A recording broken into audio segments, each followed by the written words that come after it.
大家好，今天这个视频呢，咱们分解这只黄色的公鸡啊。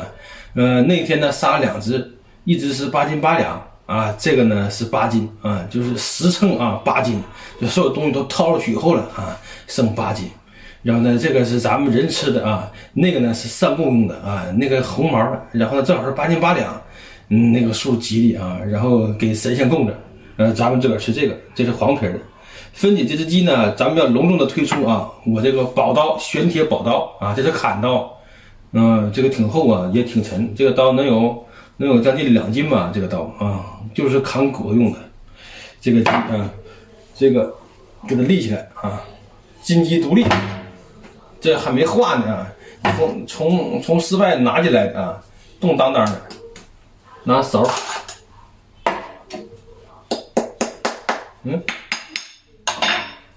哎呀妈，看，亲密握手，动挺硬，分解过程呢，就是不细录了，因为什么呢？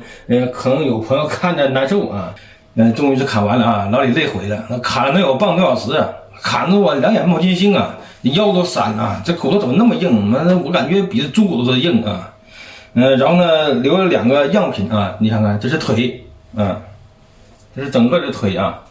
然后就是这个位置，你看这里面肉啊是红色的啊，看这个骨头是黄色的啊，你看骨头黄色的。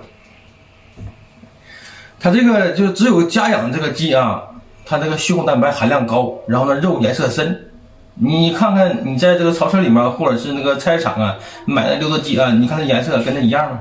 那肯定不一样，味道肯定不一样啊。